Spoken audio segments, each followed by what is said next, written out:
So I have a business, but all of a sudden I can't come up with any ideas. Like I don't know why, but it just feels like I can't produce anything. I need help. All right. It sounds like you need to heal. Come on, let's talk about it.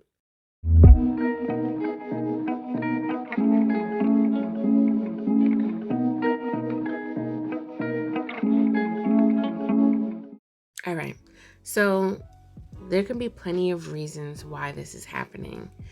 But I really want to bring up stress because that's more than likely the main reason why it's happening. But stress is a numerous things because if I ask you what are you stressed about, like I don't think you're going to just tell me one thing. Not in these days and times. Um But if you look at all the things that you're stressed about, how is this relating to what you're trying to create? Um, because I mean, you're trying to have these ideas for a reason, right? And that kind of brings me to my next question. What's your intention?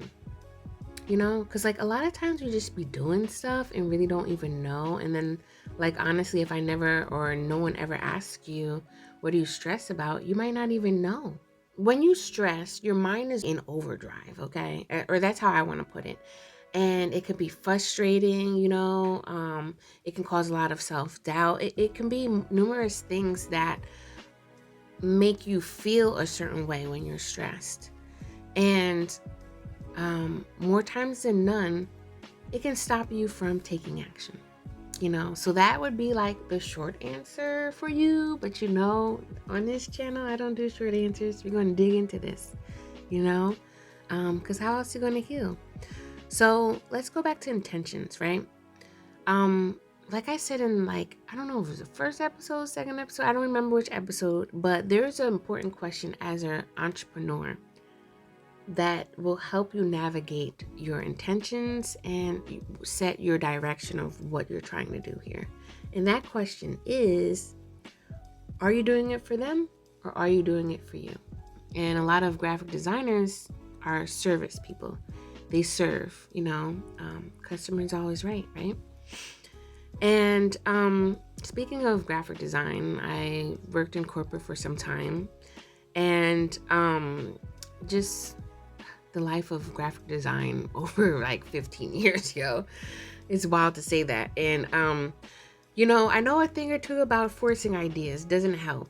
And I bring up corporate because we have deadlines, right?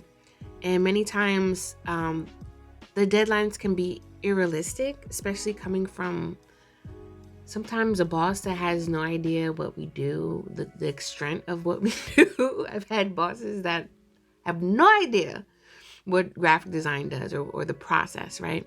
And then I've had some bosses that used to be, what sometimes people call junior graphic designers or whatever, and I'm working with the art director. They know what's up, but, a boss always has another boss over their head. And leading back to forcing your ideas, that will always keep you in your head and stop you from taking action. Like there's a process to everything, and just like creativity, there's a process of trial and error, especially if you're working on something new.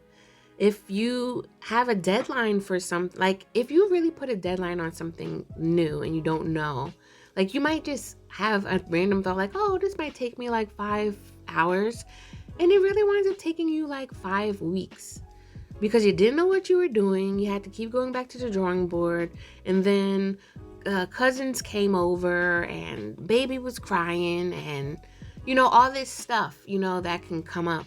And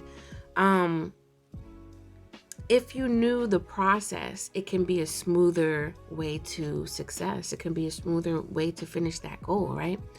So another thing about deadlines, I'm going to get more personal because, I like to talk about stories. Some people work better under pressure, and that's me.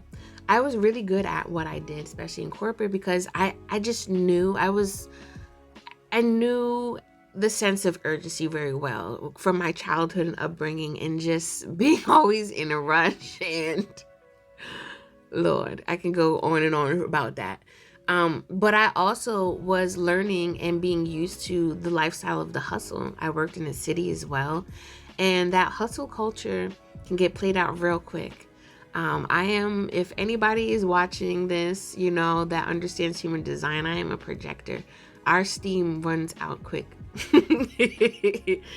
I worked a lot of jobs that almost was like very physical or just taxing on the body.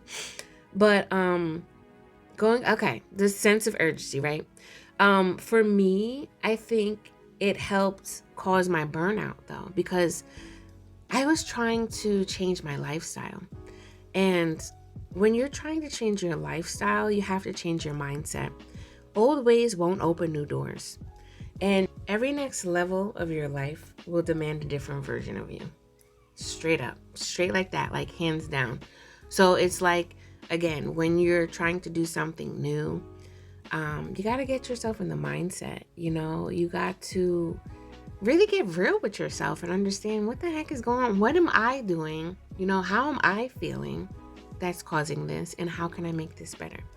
So, what are some ways that can help you with this, right? Um, if you know me already, I really like talking about chakras. It really helps with self-awareness and bring about change. And two chakras coming up is the root chakra and the crown chakra. This definitely can affect other chakras, but right now it's reminding me of the root chakra because an imbalanced root chakra or crown chakra can make you feel unsafe, can make you attached to a lot of material things. It can just put you in a lot of stress and anxiety and fear. But a balanced crown chakra or root chakra can make you feel safe, can make you feel calm, can make you feel at ease, and really connect with your spiritual side, your spiritual nature, that essence that everyone has.